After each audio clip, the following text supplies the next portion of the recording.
لولا أن هدانا الله والصلاة والسلام على أشرف الأنبياء والمرسلين خاتم النبيين سيدنا وشفيع ذنوبنا وطبيب نفوسنا وحبيب قلوبنا مولانا بالقاسم محمد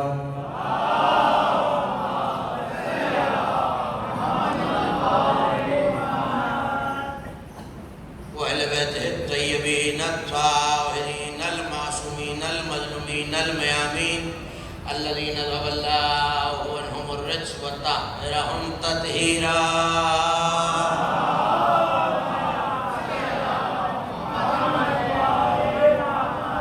ولعنة الله على أعدائهم ومنكر فضائلهم ومناعقبهم الأجمعين من يوم لداوتهم وظلمهم إلى يوم الدين أما بعد فقد قال الله سبحانه وتعالى في محكم كتابه المجيد وفرقانه الحميد وهو أصدق القائلين وقوله الحق والشمس والضحاها والقمر إذا تلاها والنهار إذا جلاها والليل إذا يغشاها والسماء وما بناها والأرض وما طحاها صلوات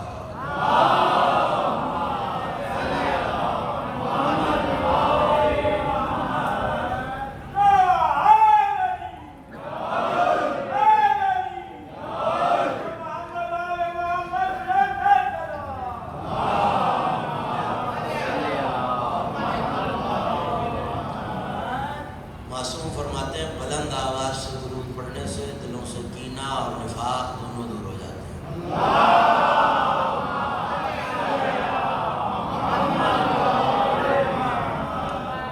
اور دوسری گزارش روزانہ کی طرح وہی ہے کہ جن فاصلوں سے آپ تشریف فرمائیں علی والوں کے درمیان یہ فاصلے قطعاً اچھے نہیں لگتے تو اکثریت ہے جوانوں کی تھوڑی تھوڑی سی زحمت فرمائیے تھوڑا سا جو جوان ہے کم از کم وہ آگے تشریف لے آئیے روحانیت مجلس میں ایک اضافہ بھی ہو جائے گا تھوڑی سی زحمت فرمائیے یہ درمیان کی جگہوں کو پر کر لیجیے ایک صلوات آل محمد کی ذات پہ بلند آواز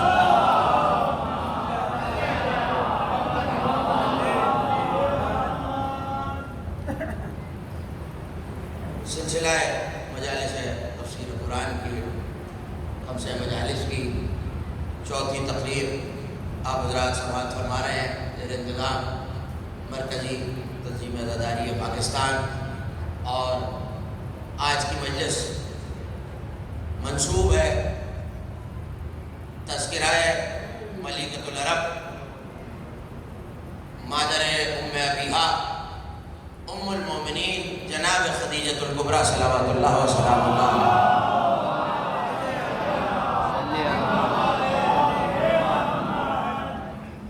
مسلسل 3 روز سے آپ تفسیر سورہ مبارکہ شمس کے عنوان سے گفتگو سن رہے ہیں اور یقیناً آج بھی موضوع اپنے اسی مدار پر ہے لیکن میں اس ذکر سے ذکر محسنہ اسلام کو متصل کرنا بھی چاہتا ہوں اور آیتیں بھی اسی طرف نشاندہی کرتی ہیں مسلسل آپ شمس و قمر کے تذکرے سے مستفیض بھی ہو رہے ہیں اور تفسیر اور تعویل دونوں میں نے آپ کے حوالے کی کہ ظاہر لفظ کی تفسیر کیا ہے اور والشمس والضحیٰ کی تعویل کیا ہے اور یہ وہ بیوی ہے جس کا شمس سے بھی رشتہ ہے قمر سے بھی رشتہ ہے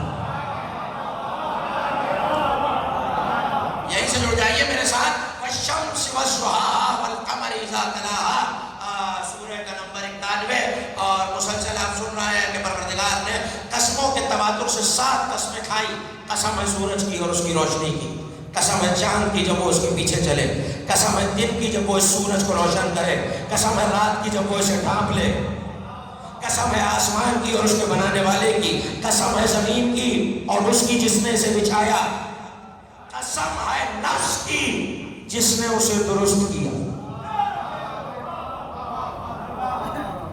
تھوڑا تھوڑا سا میرا ساتھ دیں گے تو منزل آسان ہو جائے گی۔ قسم ہے نفس کی اور جس نے اسے درست کیا۔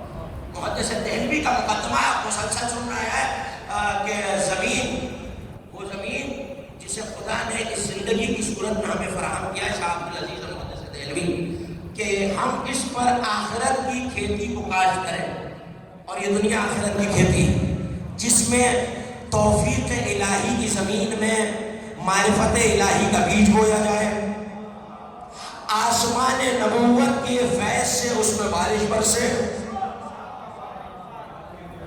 جلدی جلدی تمہید محفوظ کرا کہ میں اپنی منزل کی طرف اور اگلی 4 آیتوں کی طرف بڑھوں گا۔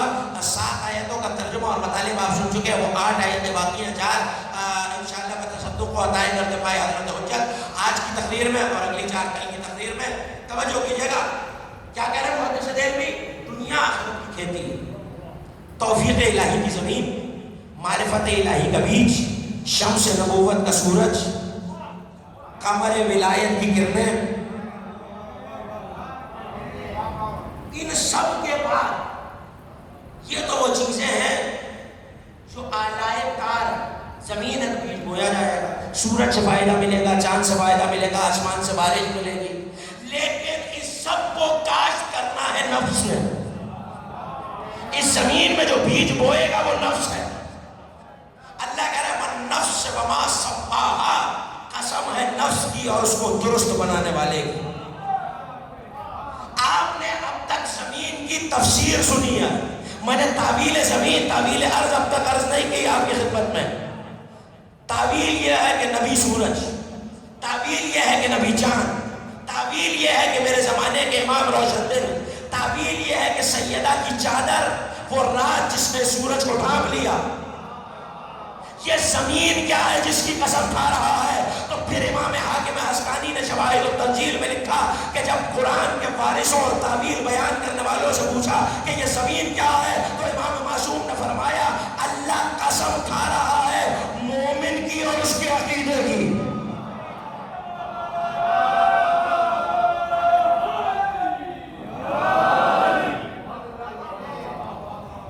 والے بھی علی کا نام لیتے ہوئے میں اسی ممبر سے بتا چکا ہوں کہ کافی جیسی کتاب میں یہ حدیث موجود ہے کہ ان الشیطان اذا سمع منادیا ینادی یا محمد یا علی صحابہ کما یذوب الرصاص، شیطان جب کسی مومن سے یا علی اور یا محمد کی صدا سنتا ہے ایسے پگھل جاتا ہے جیسے آگ پہ برف پگھلتی ہے۔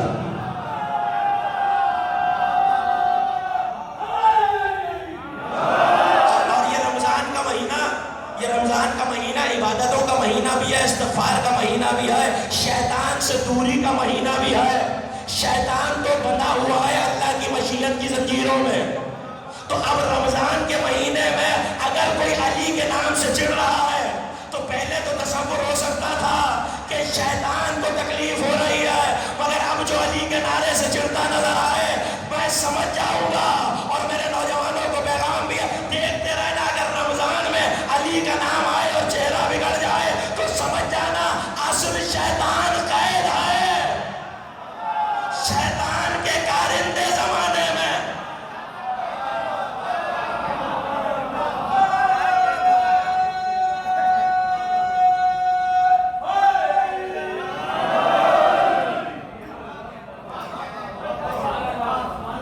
ہم میں کوئی سرخاب کا پر نہیں لگا کہ اللہ ہمیں مفت نجات دے رہا ہے، یہ اسی نام کا صدقہ ہے۔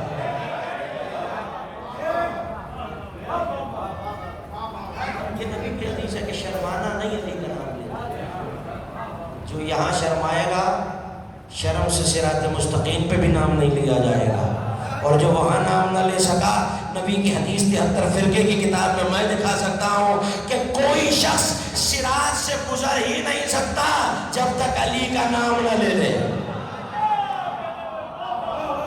یہ کمال نام علی ہے۔ پروردگار آپ کی شاداب سماعتوں کو سلامت رکھے۔ گفتگو یہ ہے کہ زمین اور اللہ نے مومن کی قسم کھائی۔ سوال یہ ہے کہ ایک طرف محدث دہلوی یہ کہہ رہے ہیں کہ توفیق کی زمین میں معرفت کا بیج بونا ہے،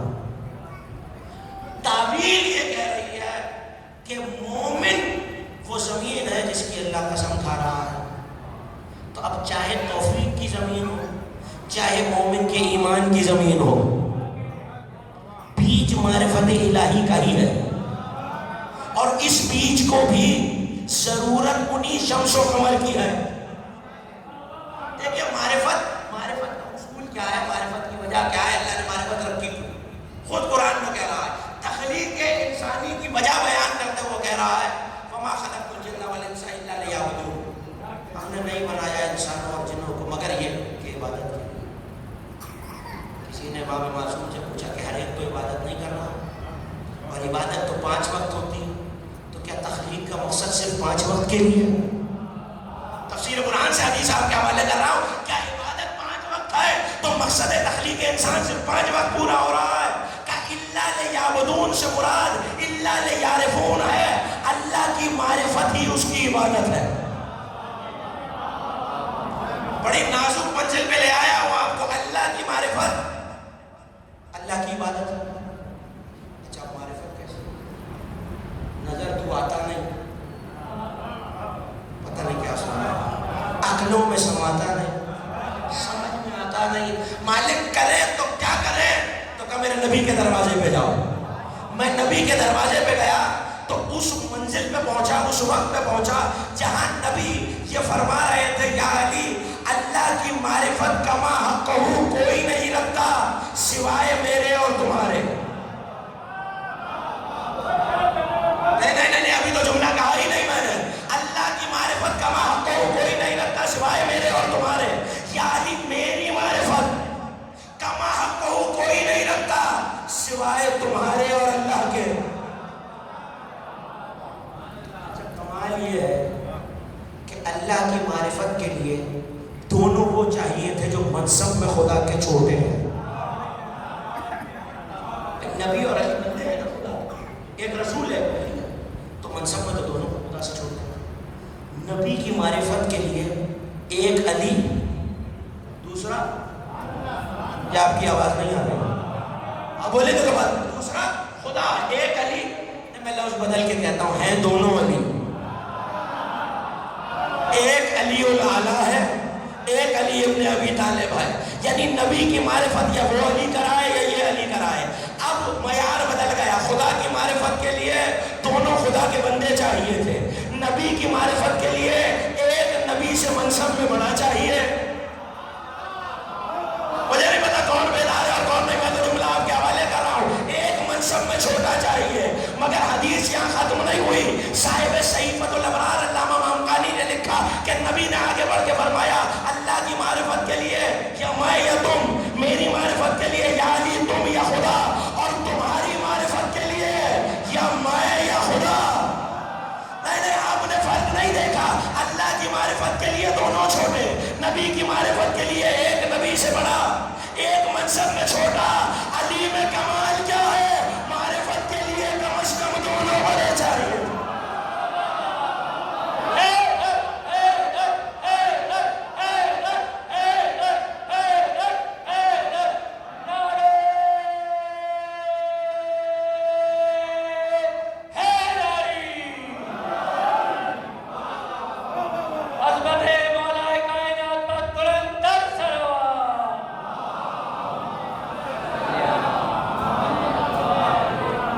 نبی کی معرفت کے لیے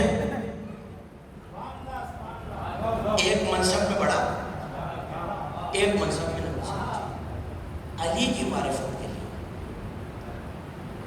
دونوں وہ ہیں جو علی کے مولا ہیں. یہی تو کہا تھا نبی نے, اللہ مولانا وانا مولاکم ومن کنت مولاہ فہذا علی المولا. اللہ ہمارا مولا ہے, میں تمہارا مولا ہوں, اور جس کا میں مولا علی مولا. ابھی نبی نے یہ کہا, کچھ لوگ اس وقت مسجد میں موجود نہیں تھے, نام مجھے نہیں پتا, کتابوں میں جا کے دیکھیے گا. صاحب صحیفۃ الابرار علامہ مامقانی, صاحب مشارق الانوار علامہ حافظ رجب البرسی, دونوں نے اس روایت میں لکھا ہے کہ کچھ لوگ اس وقت مسجد آ رہے تھے. سلمان اس وقت مسجد نبوی میں موجود. توجہ کیجیے گا, سلمان, مجھے مومنین کے سناٹے سے بڑا ڈر لگتا ہے. مسجد نبوی میں موجود. سلمان اٹھے, نبی نے یہ حدیث کہی, یہ حدیث ارشاد فرمائی کہ میری معرفت کے لیے خدا یا علی, اللہ کی معرفت کے لیے میں یا علی, علی کی معرفت کے لیے میں یا خدا. سلمان اٹھے اور چلے. رستے میں عالم اسلام کی ایک بہت مشہور ہستی ملی کہ اللہ کے سلمان کہاں سے آ رہے ہو؟ مسجد نبوی سے. اچھا, نبی کی مسجد میں کون کون بیٹھا ہے؟ کہ اللہ کے فلاں صاحب ہے, فلاں صاحب ہے, ابو ذر ہے, اور ایک ایسا ہے جسے میں نہیں جانتا. اس سے زیادہ آسان کر کے میں پیش کر نہیں سکتا. ایک ایسا ہے جسے میں نہیں جانتا. فلاں بھی بیٹھے ہیں, فلاں بھی بیٹھے ہیں, ابو ذر بھی بیٹھے ہیں, اور ایک ایسا میں نہیں جانتا. کہا اچھا, یہ چلے. مسجد نبوی میں آئے, دیکھا 2-3 جن کے نام لیے تھے وہ بھی بیٹھے ہیں, وہ بھی بیٹھے ہیں, ابو ذر بھی بیٹھے ہیں, اور نبی کے پہلو میں علی بیٹھے ہیں. دیکھ کے کہنے لگے آج موقع مل گیا, نبی سے سلمان کی شکایت کرتے ہیں. آئے یا رسول اللہ, یہ مجوسی کا بیٹا بہت جھوٹ بولنے لگا. یہ لفظ نہ ہوتے میں نہ کہتا, یہ مجوسی کا بیٹا بہت جھوٹ بولنے لگا. جانتے ہیں ہمارے یہاں مشہور نام سلمان فارسی. کسی نے آپ کے چھٹے امام سے یہ پوچھا, بولا سلمان فارسی کے بارے میں کیا کہتے ہیں؟ سر اٹھا کے کہنے لگے میں کسی سلمان فارسی کو نہیں جانتا. بڑا عجیب جملہ کہہ کے جا رہا ہوں, میں کسی سلمان فارسی کو نہیں جانتا. انہوں نے کہا صحابی رسول جو تھے, کہ وہ سلمان محمدی تھا. سلمان محمدی, سلمان نکلے. آنے والے کیا کہہ رہے ہیں؟ نبی کی مسجد میں کون بیٹھا؟ صلوات پڑھیے.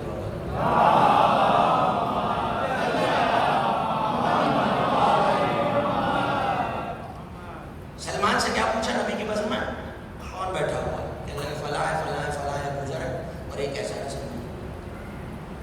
آئے دیکھا علی بیٹھے ہیں. یا رسول اللہ, یہ موسی کا بیٹا طنز کر رہا ہے, جھوٹ بولتا ہے. سلمان نے ہم سے جھوٹ بولا. کہا کیا جھوٹ بولا؟ کہ آپ کی مسجد میں کئی افراد کے نام لیے, اور کہا کہ ایک ایسا ہے جسے میں نہیں جانتا. تو فلاں بھی بیٹھے ہیں, فلاں بھی بیٹھے ہیں, ابو ذر بھی بیٹھے ہیں, اور علی بیٹھے ہوئے ہیں. تو کیا سلمان علی کو نہیں جانتا؟ نبی مسکرائے, کہنے لگے سلمان کو بلا کے لاؤ. سلمان کو بلایا. سلمان آئے. کہ سلمان یہ کہہ رہے ہیں تم نے ان سے جھوٹ بولا. یا رسول اللہ, آپ کی عزت کی قسم میں نے کوئی جھوٹ نہیں بولا. کہا بھائی بتاؤ کیا جھوٹ بولا ہے؟ کہ ہم نے تم سے پوچھا نہیں تھا کہ نبی کی مسجد میں کون ہے. تم نے 3 کا نام لیا, ابو ذر کا نام لیا, اور تم نے کہا ایک ایسا ہے جسے میں نہیں جانتا. پہلو میں تو علی بیٹھے ہیں, کیا تم علی کو نہیں جانتے؟ مسکرا کے سلمان نے نبی کی طرف دیکھا. کہا یا رسول اللہ, اس میں جھوٹ تو نہ ہوا؟ ابھی تو آپ نے کہا علی کی حقیقت یا میں جانتا ہوں یا خدا جانتا ہے. جب سلمان علی کو نہیں جانتا, کوئی بے ایمان کیسے جان جائے گا؟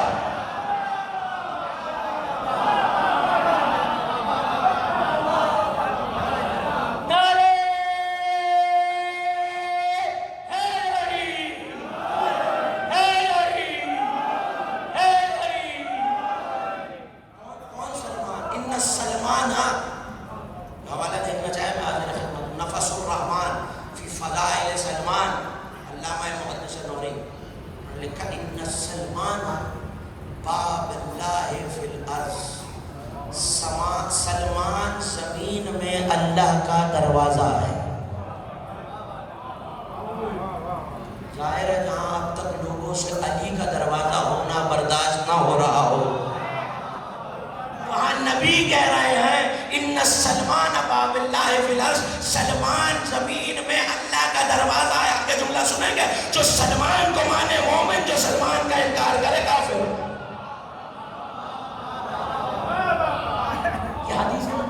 کہہ رہا مقتدر شیعہ محدثین نے اس روایت کو لکھا. کل شیخ الرعاملی کا تذکرہ کیا تھا, انہوں نے وسائل الشیعہ لکھی. وسائل الشیعہ میں جو حدیثیں رہ گئی تھیں انہیں مستدرک الوسائل کے نام سے محدث نوری نے جمع کیا, جن کی کتاب نفس الرحمان سے یہ حوالہ آپ کو دے رہا ہوں. سلمان کہہ رہے میں نہیں جانتا. نبی نے فرمایا یا اللہ جانتا ہے یا میں جانتا ہوں. اب اگر زمانے میں وہ لوگ آ جائیں جو آپ سے یہ کہنے لگے صاحب علی کی فضائل آپ پڑھتے تو ہیں مگر حد سے بڑھا دیتے ہیں. حد سے بڑھانے کے لیے, میں کسی مقصد سے یہ جملہ کہہ رہا ہوں, حد سے بڑھانے کے لیے حد پتہ ہونی ضروری ہے. حد سے, پھر جملہ سن لیجیے, حد سے بڑھانے کے لیے حد پتہ ہونی ضروری ہے. تو اب جو کہے علی کے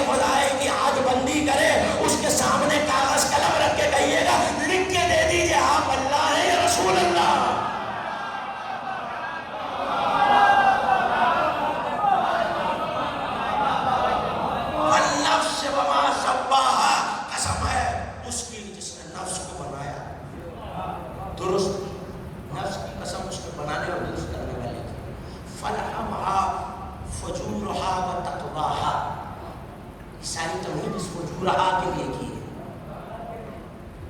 اور ہم نے فلہمہا القا کیا۔ یہاں امام راغب اصفہانی اور مفسرین نے یہ لکھا کہ فلہمہا کا مطلب ہے بغیر چبائے، توجہ کیجئے گا قرآن کا بہت اہم لفظ ہے جو آپ کے حوالے کر رہا ہوں، بغیر چبائے کسی چیز کو نگل لینا، اسے القا کرنا کہتے ہیں۔ یعنی اللہ باقاعدہ خطاب نہ کرے، کسی کے دل میں کوئی چیز اتار دے، تو کہا ہم نے نفس کو درست کیا اور پھر اس میں القا کیا، کیا؟ فجورہا و تقواہا، فجور کو بھی تقوی کو بھی۔ جب سنتے ہیں نا فاسق و فاجر، ایک چیز ہے فسق، اسی ممبر سے گزشتہ سے پیوستہ برس ترجیم کاروان نجف کے زیر انتظام اربعین کے خمسے میں بہت طویل 5 روز تک فسق پہ بحث کی تھی۔ دائرہ کار سے باہر نکل جانا فسق ہوتا ہے، اور یہ لفظ آیا کہاں سے؟ جب ماہ مبارک ہے، کھجور کھاتے ہیں روزہ افطار کرنے کے لیے، اسے دبائیں تو اس میں گٹھلی ہوتی ہے، زور سے دبائیں تو وہ گٹھلی باہر نکل جاتی ہے، اسے فسق کہتے ہیں۔ تھوڑی سی مشکل بات ہے مگر مشکل کچھ آگے سب کے میں آپ کے حوالے، اسے فسق کہتے ہیں، یعنی اپنے دائرہ کار سے باہر نکل جانا فسق ہے۔ تو اللہ نے شریعت میں فاسق کسے کہا؟ جو شریعت کا دائرہ توڑ کر باہر نکل جائے، بہت تفصیل سے بیان کر چکا، وہ سب نہیں دہرانا، جو دائرہ توڑ کر باہر نکل جائے وہ فاسق ہے۔ تو دائرہ کیا ہے؟ شریعت کا، جو شریعت کے دائرے سے یعنی حکم الہی کی خلاف ورزی کرے وہ فاسق ہے۔ مرد ہے تو وہ شریعت کی پابندی کرے، شریعت کے دائرے کو نہ توڑے، اگر توڑ کے باہر جائے گا تو فاسق۔ اگر عورت ہے تو اس کے لیے دائرہ کیا ہے؟ اس کی 4 دیواری۔ مرد ہو تو فاسق، عورت ہو تو فاسقہ، فاسق مذکر ہے، فاسقہ مؤنث۔ مرد شریعت کے دائرے میں رہے، باہر نکلے گا تو فاسق، عورت گھر کی 4 دیواری کے دائرے میں رہے، شریعت کے برخلاف باہر نکل جائے تو فاسقہ۔ مجھے تو نشانی مل گئی، جو عورت بے سبب شریعت کے خلاف ورزی کر کے گھر سے نکل کے باہر آ جائے اسی کو فاسقہ کہتے ہیں۔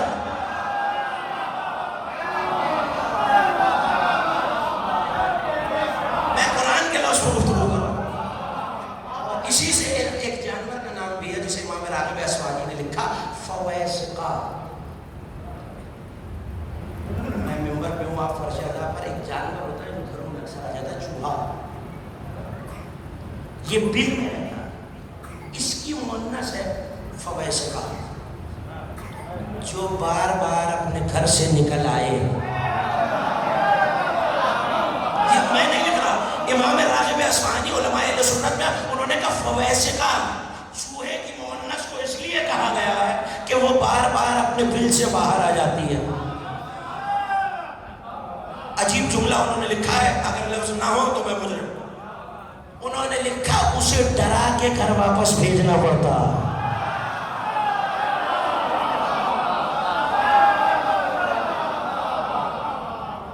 یہ قرآن کا لفظ ظاہر ہے، اس پہ گفتگو کرنی تھی، فاجر سمجھا رہا ہوں۔ فاجر، یہ فجر ہوتی ہے صبح۔ فجر میں، فجر کا مطلب کیا ہے؟ دیکھیے 2 ابواب ہیں، اب مجھے اس وقت صرف نحو کی بحث نہیں کرنی اور نہ ہر ایک صرف نحو سے آشنائی رکھتا ہے، لیکن صرف اتنا کر دوں عرض کہ یہ انفعال کا مطلب ہے۔ ایک ہے فعل، ایک ہے انفعال۔ فعل کہتے ہیں کام کے کرنے کو، انفعال کہتے ہیں کام کے ہو جانے کو۔ بات پہنچ رہی ہے نوجوانوں تک؟ ایک ہے فعل، ایک ہے انفعال۔ فعل کہتے ہیں کام کے کرنے کو، انفعال کہتے ہیں ہو جانے کو۔ میں مثال دوں تاکہ بات واضح ہو جائے۔ میں نے آگ جلائی، آگ جلائی، اب میں نے تو آگ جلائی تھی، دھواں تو میں نے نہیں پیدا کیا تھا۔ آگ جلنے کے سلے میں دھواں پیدا ہوا ہے۔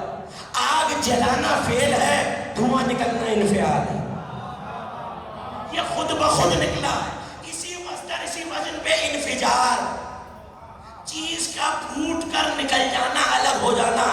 والفجر ولیال عشر، فجر سورج میں سے شعاع کا پھوٹ کے نکل جانا. 3 دن شمس پہ گفتگو کرنے کے بعد جملہ آپ کے حوالے کر رہا ہوں. والفجر سورج سے شعاع کے پھوٹ کے نکل جانا، یہ انفعال ہے، یہ خود ہوتا ہے. سورج شعاع کو خلق نہیں کرتا، اپنے سے جڑا کرتا ہے. اور علی کہہ رہا ہے اللہ نے حبیب کے نور کو ایسے بنایا جیسے سورج سے شعاع نکلتی ہے.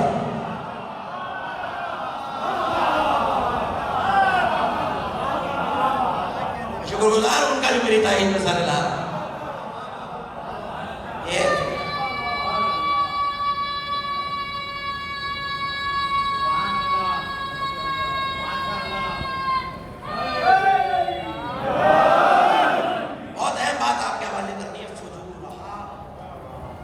ہم نے انکار کر دیا اس نفس میں، فجور بھی تقویٰ بھی، یعنی راہ سے ہٹ کر الگ ہو جانا. فجور کا مطلب ہے خود بخود الگ ہونا، یعنی انسان کے نفس میں یہ اختیار ہے کہ وہ دین سے خود الگ ہو جائے. یا تقویٰ وہ چیزیں جو الگ کرتی ہیں ان سے بچ بچ کے چلے. تقوی کی نشانی ہے، یہ بھی اسی عمر سے عرض کر چکا ہوں گزشتہ سے پیوستہ سال، کہ اگر متقی تلاش کرنا ہو، کوئی قوم ڈھونڈنی ہو تو قوم کا پیشوا تلاش کر لیجیے، قوم خود مل جائے گی. اور قوموں کی عادت ہوتی ہے وہ اپنے پیشواؤں کے ناموں کے نعرے لگاتے ہیں.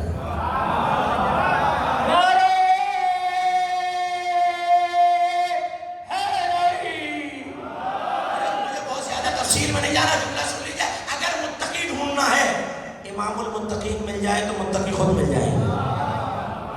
اب امام المتقین کہاں ڈھونڈوں؟ جہاں امام المتقین ہوگا متقی بھی وہیں ہوں گے. ہوں گے یا نہیں؟ امام کے پیچھے ہی ہوں گے تو زیادہ دور جانے کی ضرورت نہیں ہے.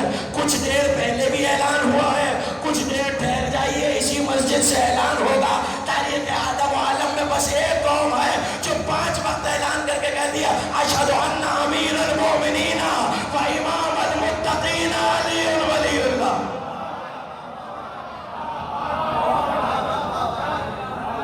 محبت علی ہی وہ تقویٰ ہے. خدا بتا رہا ہے ہم نے نفس کو درست کیا، بتایا، القا کیا. چاہو تو علی کو چھوڑ کے الگ ہو جاؤ، چاہو تو تقویٰ اور علی کی محبت اختیار کرو. آگے عجیب جملہ رکھا ہوا ہے، قد افلح من زکا. فلاح پا گیا، کامیاب ہے وہ شخص جس نے زکا، یہ آ کی ضمیر نفس کی طرف ہے، جس نے اس نفس کو پاکیزہ کیا، زکی بنایا، پاک پاکیزہ رکھا. جس نے اس نفس کو زکی بنایا، پاکیزہ کیا. ہم نے انسان کو اختیار دونوں دیے تھے. دیکھیے یہ جو نفس ہے اس کو 3 قوتیں دی گئی ہیں. پہلی قوت کا نام قوت عقلی ہے، دوسری قوت کا نام قوت شہوی ہے، تیسری قوت کا نام قوت غضبی ہے. دونوں قوتیں بعد والی عقل کے تابع رہیں تو انسان متقی رہتا ہے. میں آسان کر دوں نوجوانوں کے لیے. قوت شہوی خواہش، دنیا کی تمام یہ جتنی خواہشیں نفس میں پیدا ہوتی ہیں یہ قوت شہوی کی وجہ سے. قوت غضبی کیا ہے؟ جو چیز قوت شہوی پہ مجبور کرے اسے اس قوت سے روکا جاتا ہے، غضب والی قوت. اگر یہ غضب اور شہوت دونوں عقل کے قابو میں رہیں تو انسان تقوی کی طرف جاتا ہے. اگر یہ قوت شہوی، اور تھوڑی سی مشکل بات ہے مگر دقت فرمائیے گا، اور قوت غضبی عقل پر حاوی آ جائیں اور عقل کے خلاف بغاوت کرے تو انسان فاجر ہو جاتا ہے. اس کا مطلب ہے کہ عقل کے مطابق اگر یہ دونوں قوتیں چلتی رہے گی. دیکھیے انسان اور جانور میں فرق ہی یہی ہے، خواہش انسان میں بھی ہے جانور میں بھی ہے. انسان کو اس خواہش پر عمل کرنے یا نہ کرنے کی عقل دی گئی ہے. انسان انسان اس لیے ہے کہ وہ عقل کی پیروی کرتا ہے، اور جانور جانور اس لیے ہے کہ وہ خواہش کی پیروی کرتا ہے۔ اگر یہ بات میرے سننے والوں تک پہنچ گئی تو عقل کا تقاضا یہ ہے کہ اگر اللہ دنیا بنائے تو بغیر حجت کے نہ بنائے، حجت بھیجے اور نبی بھیجے تو وسیع بنائے۔ عقل یہ کہتی ہے کہ نبی کا وسیع ہونا ضروری ہے، اور خواہش یہ کہتی ہے کہ مدینے والوں نے نبی سے آ کے کہا یا رسول اللہ آپ نے من کنتو مولا کا اعلان کر دیا، ہماری خواہش یہ ہے، توجہ، ہماری خواہش یہ ہے کہ خلیفہ ہم میں سے بنایا جائے۔ عقل کہہ رہی ہے من کنتو والا مانو، خواہش کہہ رہی ہے اپنا والا مانو۔ تو یہ تو پتا چل گیا جو من کنتو والا مانے وہ انسان ہے۔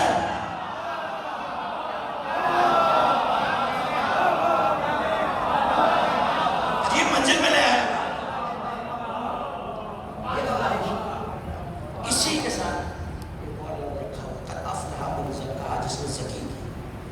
نفس کو زکی کیسے کیا؟ تو ایک لفظ ہے کہ بزرگ تشریف فرمائے، اور آپ اس پہ رمضان کے دروس میں، مجالس میں، کتابوں میں، آیت اللہ دستلائب شیرازی نے پوری کتاب اس پہ تزکیہ نفس، اور دیگر علماء نے بہت سی کتابیں شیعہ سنی علماء نے اس پہ لکھی، تزکیہ نفس، نفس کو پاکیزہ کرنا۔ تو کہا کیسے کریں؟ کہ ماہ مبارک ہے، راتوں کو عبادت کیجیے، لیلۃ القدر آ رہی ہے، تلاوت قرآن کیجیے، یعنی عمل۔ پریشان تو نہیں ہو رہے آپ میری باتوں سے؟ ایک صلوات پڑھیے بابا سے بلد کے، مجھے پتا چلا۔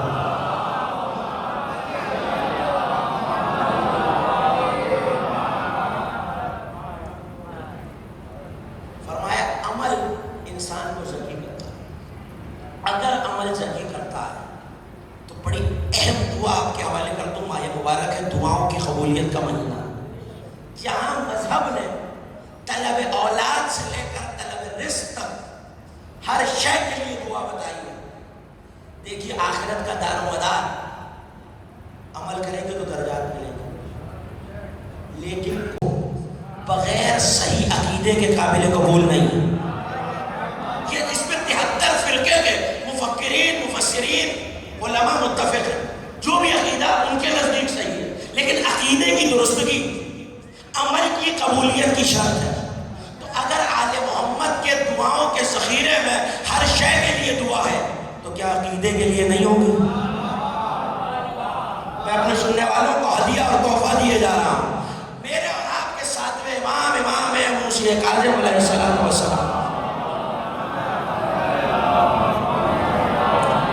ایسے نہیں، باجماعت صلوات پڑھیے امام کاظم۔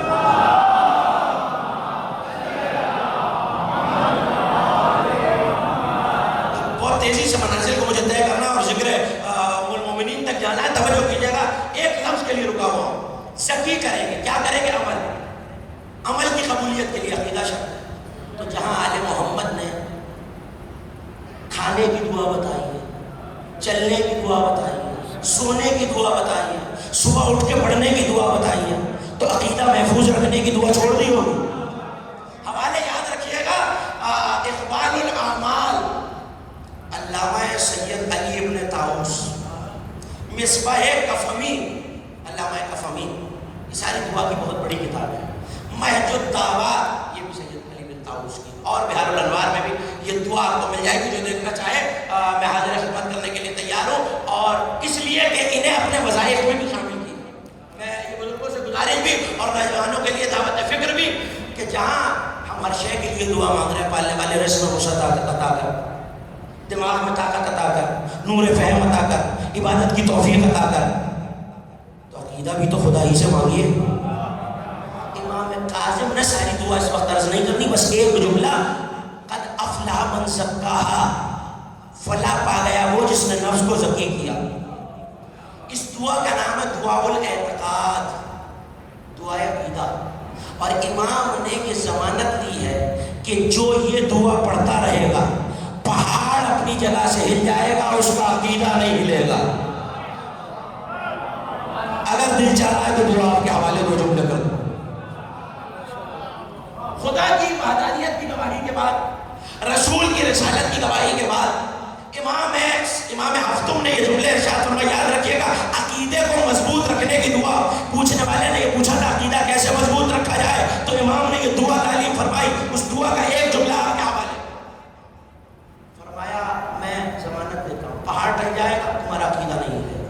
اللہ کی وحدانیت، نبی کی نبوت کی گواہی کے بعد کہا پالنے والے اقروا واشهدوا، میں گواہی دیتا ہوں، اقرار کرتا ہوں، تصدیق کرتا ہوں. کیا؟ کہ علی تیرے ولی ہیں، علی کے بیٹے، ان کے بعد نبی کے وسیع. اس جملے کے لیے زحمت دی، پوری توجہ ہو جائے. جملہ آپ کو ہدیہ کر رہا ہوں، جملہ ضائع نہ ہو جائے. توجہ کیجیے گا. انی لا اثق بالاعمال وان سکت. پالنے والے یہ جو میرے اعمال ہیں، جو میں کر رہا ہوں، مفسرین کیا کہہ رہے تھے؟ عمل سے نفس زکی ہوتا ہے. انی لا اثق بالاعمال وان سکت. پالنے والے یہ جو میرے اعمال ہیں، میں انہیں قابل نجات نہیں سمجھتا اور مجھے ان پہ بھروسہ نہیں ہے، چاہے کتنے ہی زکی کیوں نہ ہو. یہ جملہ ضائع ہو گیا. چاہے کتنے ہی زکی کیوں نہ ہو. کہنے والوں نے کہا عمل سے نفس زکی ہوتا ہے. امام کہہ رہا ہے عمل جتنا بھی زکی کیوں نہ ہو، مجھے اس پہ بھروسہ نہیں ہے. وَإِنِّي لَا أَرَاهُ مُنْجِيَةً إِنْ صَلَحَتْ. اور میں اسے نجات کے قابل نہیں سمجھتا، چاہے کتنا ہی صالح کیوں نہ ہو. تو لفظ ہے نا عمل صالح. دعائیں میں نے نہیں بنائی، حوالے میں نے آپ کو دے دی ہے، جو دیکھنا چاہے میں حاضر خدمت ہوں. 7ویں امام معصوم کہہ رہا ہے میں اور آپ اللہ کی عبادت کے ان سے زیادہ واقف نہیں ہیں. خدا کے لیے آل محمد سے عابد، زیادہ عابد بننے کی کوشش نہ کرے زمانہ. انہیں عبادت نہ بتائے، عبادت بھی انہوں نے ہی بتائی ہے. جہاں حیرت ہو اسے پڑھانے میں مزہ بہت آتا ہے. صرف عبادت نہیں، توحید بھی انہوں نے بتائی ہے. ہم نے خدا کو دیکھ نہیں رکھا تھا، ہم پہ وحی نازل نہیں ہوتی. یہی کہتے ہیں بنا عرف اللہ، بنا عبد اللہ، لولانا معرف اللہ، لولانا معبد اللہ. ہم تھے تو وہ پہچانا گیا، ہم نے معرفت کرائی تو اس کی عبادت ہوئی. ہم نہ ہوتے نہ پہچانا جاتا نہ عبادت ہوتی.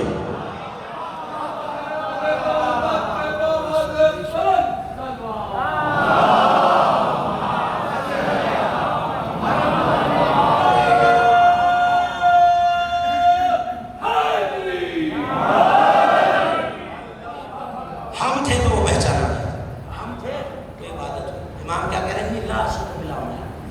میں ان اعمال کو قابل وثاقت، قابل بھروسہ ہی نہیں سمجھتا. مولا کہہ رہے ہیں یوں کہو، دعا کرو، میں ان اعمال کو قابل وثاقت ہی نہیں، قابل بھروسہ ہی نہیں سمجھتا، چاہے کتنے زکی کیوں نہ ہو. میں انہیں نجات کا باعث نہیں سمجھتا، چاہے کتنے صالح کیوں نہ ہو، چاہے میرے عمل صالح کیوں نہ ہو.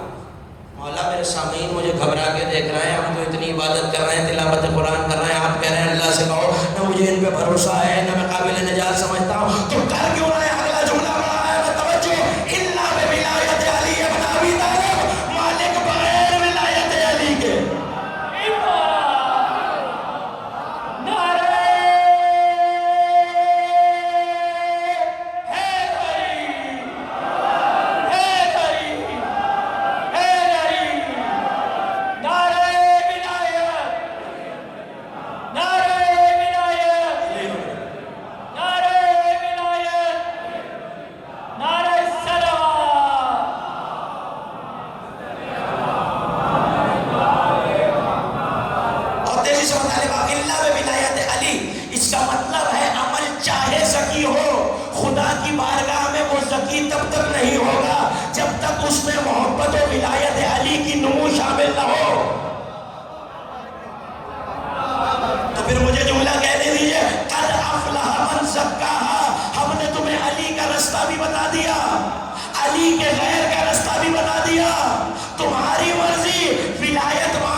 اللہ بولایت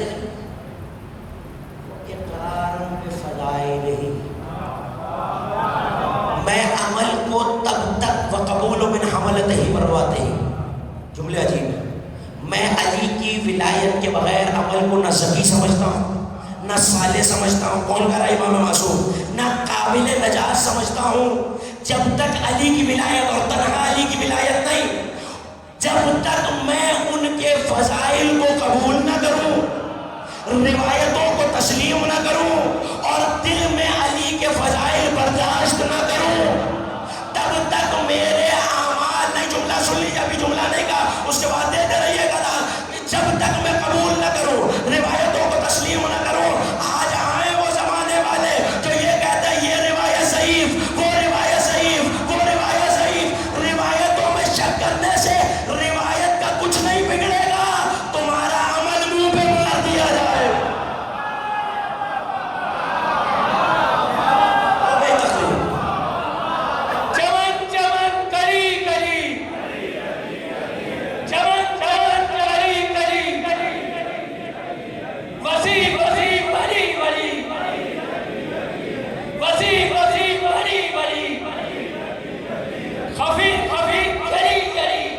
مل کے مولا کا نام لیجیے، خفی خفی جلی جلی، نعرہ حیدری، ولایت امیر المومنین علیہ السلام پر بلند تر صلوات۔ میں نے دعا بتا دیا، آل محمد کے دعاؤں کے ذخیرے میں دعاؤں الاعتقاد موجود ہے، جب تک میں فضائل کی روایتوں کو قبول نہیں کروں گا، اس کا مطلب ہے روایتوں کا انکار کرنے میں علی کا نقصان نہیں ہے، میرا نقصان ہے، میری عبادتیں انکارت ہو جائیں گی اگر میں فضیلت علی کا انکار کروں۔ اب جو فضا بن گئی ہے، یہ کہاں سے پڑھ دیا، وہ کہاں سے پڑھ دیا، یہ روایت ضعیف ہے، حوالہ مانگنا استحقاق ہے، انکار کرنا نہیں۔ اور میں جب تک اپنے قبول میں، اپنے دل میں، اپنے قلب میں مادہ تسلیم پیدا نہیں کرتا کہ میں فضائل علی کو سنوں بھی اور برداشت بھی کروں، تب تک میرا کوئی عمل، امام کہہ رہا ہے، قابل قبول نہیں۔ قد افلح من زکا، فلاح پا گیا وہ جس نے ولایت علی سے اپنے نفس کو زکی بنایا، وقت خاب من دساہا، اور جس نے اس ولایت کو مٹی میں ملانے کی کوشش کی وہ برباد ہو گیا، آ گئے اپنی منزل تک، طبیعت ختم ہو گئی، میں آپ دعا کے ذکر تک آ گیا۔ جملہ سنو، باقی کی کل آیتیں 4 آیتیں 12 13 14 15 اور کل اختتامی مجلس میں تصدق ہوا ہے، کرتے پایا جاتا تو درج کروں گا، آیت بہت اہم ہے۔ انکار کیا، کذب الثمود بتقواہا، قوم سمود نے انکار کیا اپنے طاغی ہونے کے سبب۔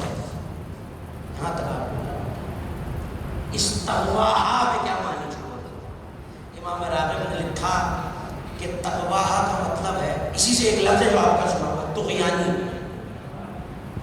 دریاؤں میں طغیانی آتی ہے، طغیانی کا مطلب کیا ہے؟ اپنی حد سے زیادہ پانی میں تلاطم پیدا ہو جائے اور وہ دریا کے کناروں سے امٹنے لگے، یہ طغیانی ہے۔ اللہ کہہ رہا ہے قوم سمود نے اپنی طغیانی کی وجہ سے جھٹلایا، یعنی دین کے انکار اور سرکشی میں انسان اپنی حیثیت سے باہر نکلنے لگتا ہے۔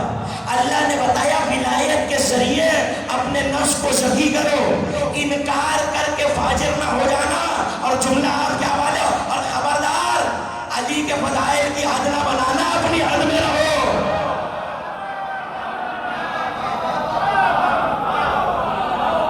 سمود نے انکار کیا، باقی مطالب انشاءاللہ کل اپنے طاغی ہونے کے سبب، سورہ الگ میں کہہ رہا ہے، اسی طاغی ہونے کا سبب بتا رہا ہے۔ کل ان الانسان لیطغی، یقیناً ہرگز انسان طاغی ہو جاتا ہے، کیوں؟ ان رآہ استغنیٰ، کیونکہ وہ اپنے آپ کو غنی سمجھنے لگتا ہے۔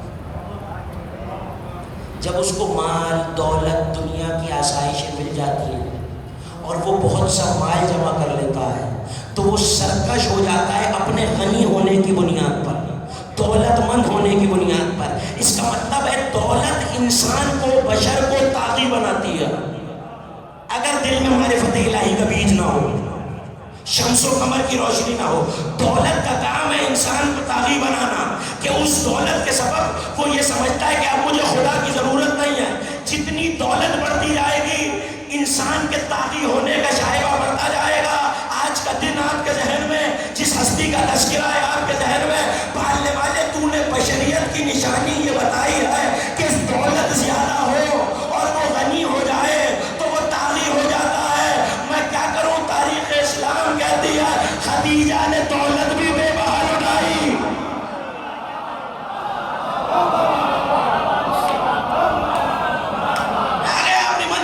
خدیجہ نے دولت بھی بے بہا لٹائی اور حکم خدا پر خرچ بھی کیا اور خدا نے تعظیم بھی کی۔ پالنے والے تو نے تو کلیہ بیان کر دیا سورہ علق 96 بسورہ تو نے کہہ دیا دولت طاغی بناتی ہے۔ دولت بڑھے گی تو شاید انسان اس بات پر راغب ہو کہ میں غنی ہو گیا، اور غنی ہونے کی وجہ سے، بے نیاز ہونے کی وجہ سے مجھے اللہ کی ضرورت نہیں، میرے پاس تو دولت ہے۔ دولت کا کام ہے طاغی بنانا۔ دولت اللہ سے دور کرتی ہے، خدیجہ کی دولت اللہ کی طرف لا رہی ہے۔ ابھی امام بارگاہ دربار حسینی میں عرض کر کے آ رہا ہوں کہ خلیفۃ المسلمین حضرت ابوبکر روایت کرتے ہیں کہ میں بہت طویل القامت تھا، اتنا کہ کھڑے اونٹ کے کوہان کو دیکھ لیتے تھے۔ اونٹ اگر کھڑا ہو تو اونٹ بٹھاتے نہیں تھے، کھڑے اونٹ کے کوہان۔ انہوں نے اور عالم اسلام کے بڑے محدثین نے لکھا کہ روزانہ جناب خدیجہ میرے قد کے برابر سونا اور چاندی کا ڈھیر لگاتی، نبی کی طرف دیکھ کے کہتی یہ آپ کا صدقہ ہے، لوگوں سے کہیے کلمہ پڑھتے جاؤ صدقہ لیتے جاؤ۔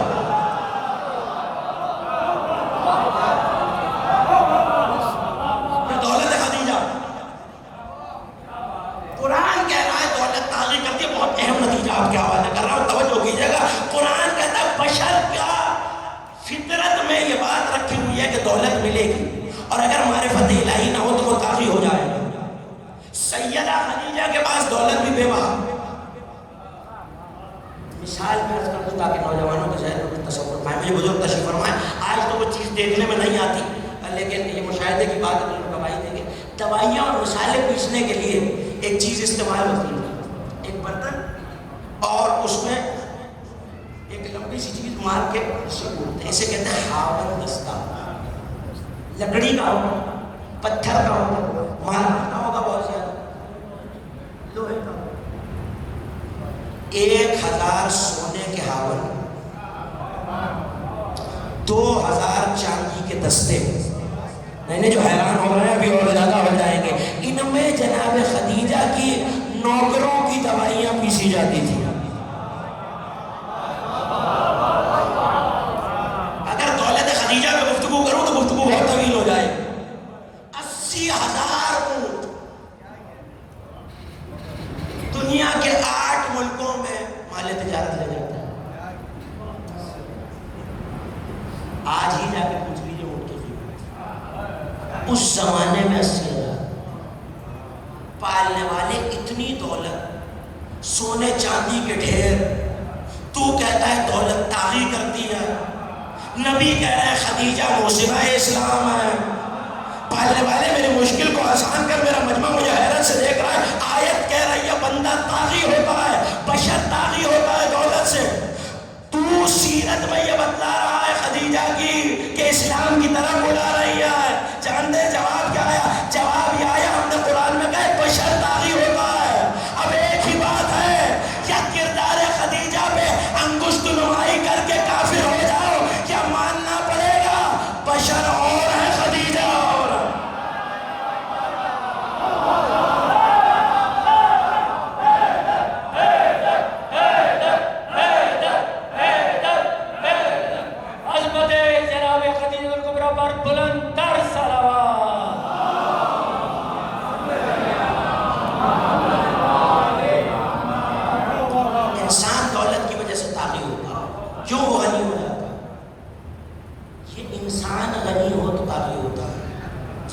نبی سے کیا کہہ رہا ہے؟ حبیب سے کیا کہہ رہا ہے؟ وَوَجَدَكَ عَائِلًا فَأَغْنَىٰ، میرے حبیب ہم نے تمہیں خرچ کرنے والا پایا تو غنی کر دیا۔ کیسے غنی کیا؟ 73 فرقے کی تفسیر بتا رہی ہے۔ فَأَغْنَىٰ بِمَالِ خدیجہ، آپ غنی ہوئے ہیں مال خدیجہ سے۔ موضوع نہیں بدلا نا، میں موضوع سے الگ ہوا ہوں، مجھے ایک بہت اہم نقطہ آپ کے حوالے کرنا ہے۔ شیخ عباس قمی نے اپنی کتاب کحل البصر فی سیرت خیر البشر میں یہ لکھا کہ حضرت عیسیٰ کو بہت سی وحی کی گئی، اور ظاہر ہے کہ ہر کتاب میں آنے والے نبی کی بشارت دی گئی، تو نبی کی بشارت حضرت عیسیٰ کو دی گئی۔ اس میں جہاں نبی کا، وہ بات بہت طویل ہے، وہ ساری نہیں دورانی، جہاں نبی کا تذکرہ کیا ہے وہاں یہ کہا ہے کہ اس نبی کا عہد ہوگا ایک بی بی سے، جس کا نام انجیل میں اور لوح محفوظ میں، یہ نام ہی آپ کو سنانا ہے، وہ نام ہے مبارکہ۔ اگر یہ بات آپ تک پہنچ جائے تو میری محنت وصول ہو جائے۔ اس بی بی کا نام ہے مبارکہ، کس کا؟ جناب خدیجہ، وہ سنائے اس کا۔ حضرت عیسیٰ سے یہ کہہ رہا ہے کہ نام ہے مبارکہ۔ مبارکہ کا مطلب کیا؟ عام طور پہ ہم مطلب لے لیتے ہیں برکت والی۔ امام راغب اصفہانی نے یہاں لکھا کہ مبارکہ جنت میں ایک حوض کا نام ہے جس میں خیر کثیر موجود ہے، اور اس سے ایک نہر نکلتی ہے جو طاہر مشروب کی ہے۔ دیکھیے جو زمین پہ بھی نہر بہتی ہے نا وہ بھی طاہر ہوتی ہے، لیکن خصوصی طور پہ انجیل میں یہ لفظ رکھا کہ یہ طاہر نہر ہے۔ جانتے ہیں وجہ کیا ہے؟ زمانہ جاہلیت میں جہاں عورت کی عزت نہیں تھی اور مستورات کو مقام حاصل نہیں تھا، اس زمانے میں بھی بی بی کو طاہرہ کہا جاتا تھا۔ میں نے ایک اور جملہ آپ کے حوالے کر رہا ہوں، جیسے دل چاہے سنیے۔ زمانہ جاہلیت میں خدیجہ کو طاہرہ کہا جا رہا ہے۔ کتنی طاہرہ ہوگی کہ نبی نے طاہرہ سے عہد کیا، آغوش میں یوں طاہرہ تم کثیرہ ہے۔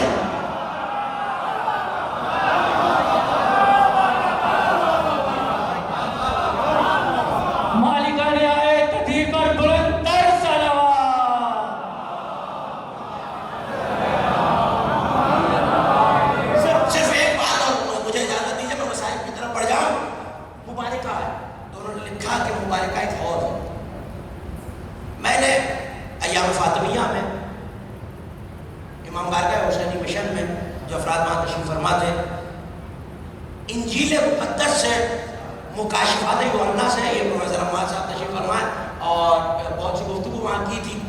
جناب یوحنا، گھبراہٹ تو اپنے حوالوں پہ ہوتی ہے نا، میں تو انجیل پڑھ رہا ہوں۔ گوسپل آف جان، انجیل کا ایک باب، گوسپل آف جان۔ جان یعنی جناب یوحنا، ان کے ایک عالم تھے، یہ نبی یوحنا نہیں، انہوں نے کچھ مکاشفات دیکھے۔ مکاشفات کا مطلب بیٹھے ہوئے ہیں، آنکھوں سے یہ منظر ہٹ کے دوسرا منظر آ گیا۔ انہوں نے مکاشفات میں 4 معصومین کی زیارت کی، اس میں جناب خدیجہ کا بھی تذکرہ ہے۔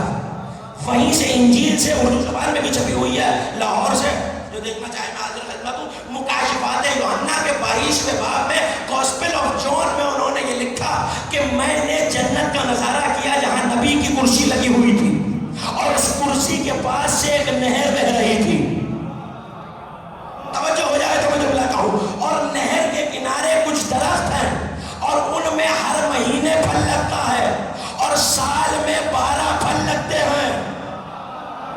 تو علماء نے تشریح میں لکھا یہ نہر خدیجہ ہے، یہ پھل وہ امامتیں ہیں جو نسل خدیجہ میں ہیں۔ جو کھا لے گا وہ آب حیات پائے گا، اور قیامت تک وہ باقی رہے گا، اس کا عقیدہ سلامت رہے گا۔ امام راغب نے لکھا یہ جو نہر ہے یہ خیر کثیر ہے۔ تقریر ختم ہو گئی۔ یہ خیر کثیر ہے، خیر کثیر ہے۔ جانتے ہیں خیر کثیر کا ایک اور نام بھی ہے؟ امام فخر الدین رازی نے اپنی تفسیر میں لکھا کہ قرآن میں خیر کثیر کو کوثر کہا گیا ہے۔ نہیں ابھی بھی میں بات پہنچا نہیں تھا، خیر کثیر کو کوثر کہا گیا۔ انجیل میں وہاں مبارکہ کہا گیا، وہ بھی خیر والی نہر، یہ بھی خیر والی نہر، تو باتیں دو ہیں۔ انجیل نے ماں کو خیر کی نہر کہا، قرآن نے بیٹی کو کوثر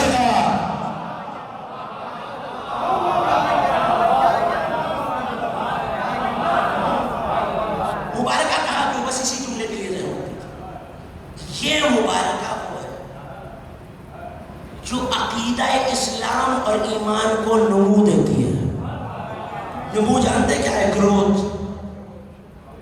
یہیں سے تو بات شروع کی تھی. معرفت کے بیج کو زمین میں بونا ہے. شمس کی دھوپ لگے گی، قمر سے شبنم ملے گی، آسمان سے ہوا ملے گی. علی کے بغیر، نبی کے بغیر، مہدی کے بغیر، سیدہ کے بغیر معرفت الہی کا بیج کوپر میں نہیں بدلے گا. جیسے یہ سب ضروری ہے، معرفت کے لیے مودت خدیجہ ضروری ہے.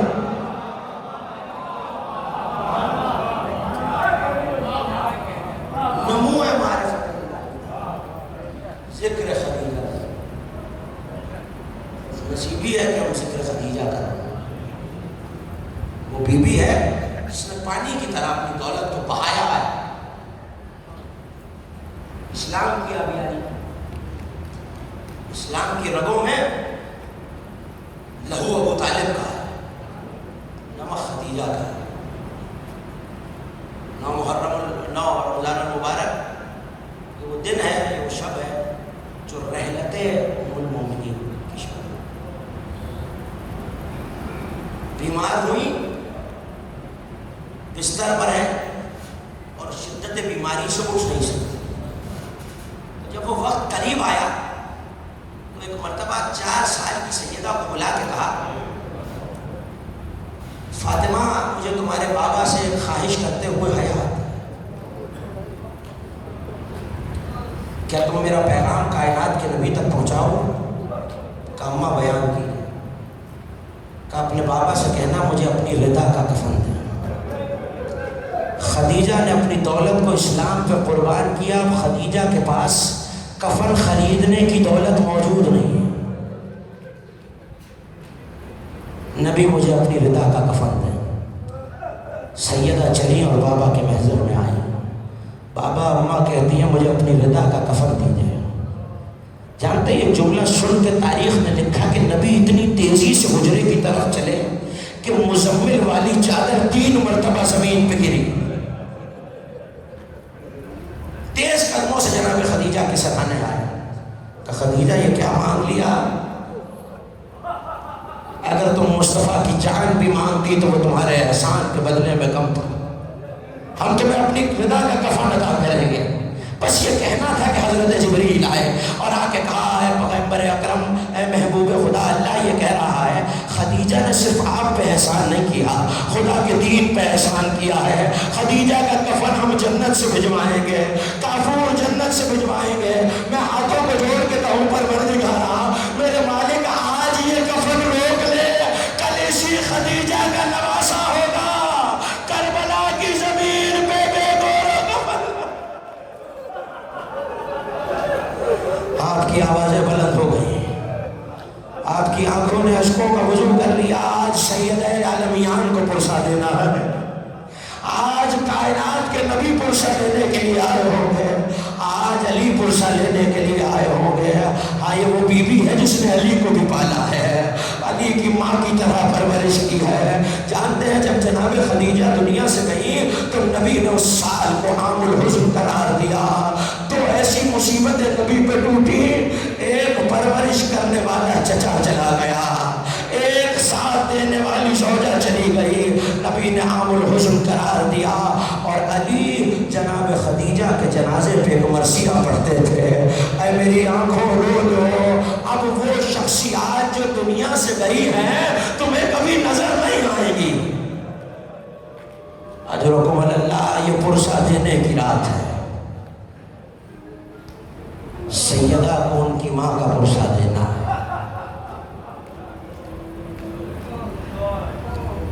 جب کفن آسمانوں سے آیا نا تو نبی نے کہا خدیجہ کفن تو آ گیا، کوئی اور چیز محمد سے مانگو. سنیں گے جملہ، ایک مرتبہ بیٹی کو قریب بلایا، سر پہ ہاتھ رکھ کے کہا یا رسول اللہ میری بس ایک خواہش ہے، مجھ سے وعدہ کیجئے میری فاطمہ کی آنکھ میں آنسو نہیں آئے گا. آج رکم اللہ، خدا کوئی غم نہ دے اس مومن کو جو اس غم میں روتا ہے. کائنات کا نبی آپ کا پرسہ قبول فرمائے. جملہ سنیے آزادار، بس یہ کہنا تھا اللہ جانے نبی کو کیا یاد آیا، تڑپ کے رونے لگے کہ یا رسول اللہ میں نے کچھ زیادہ کہہ دیا، فاطمہ آپ کی بھی تو بیٹی ہے. اب نبی نے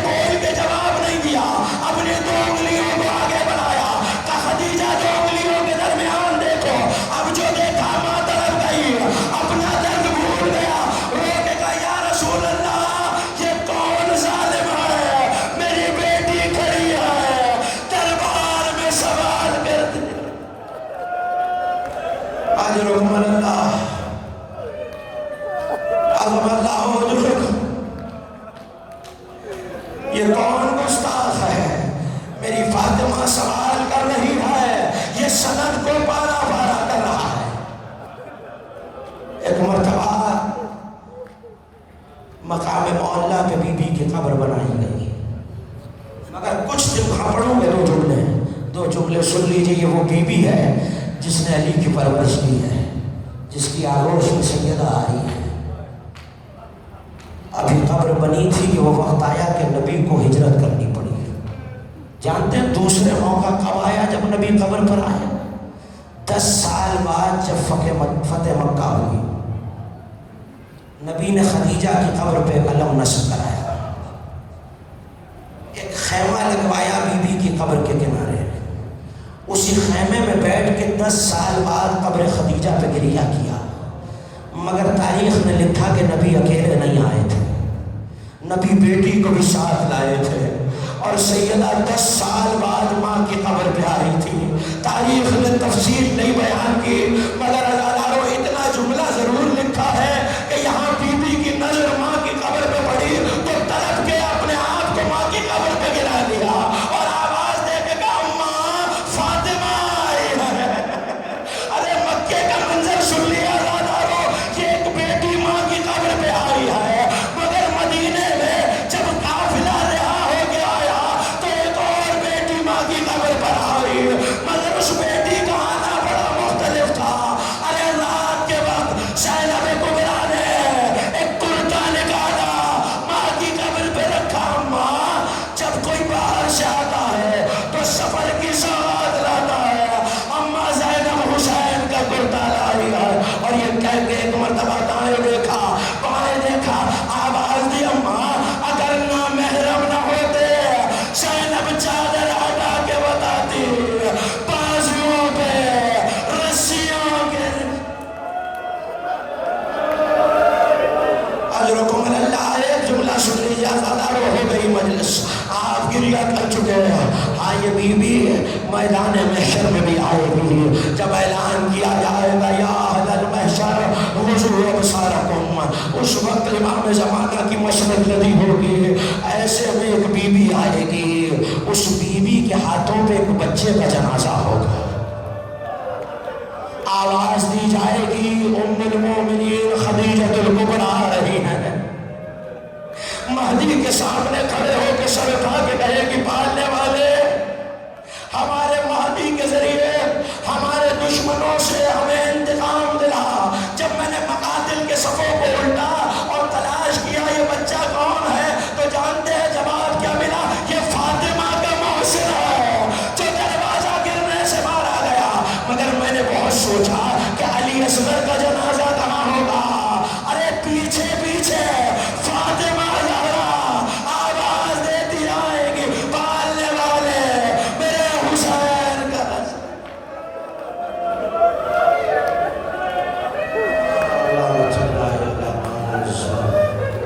اللہ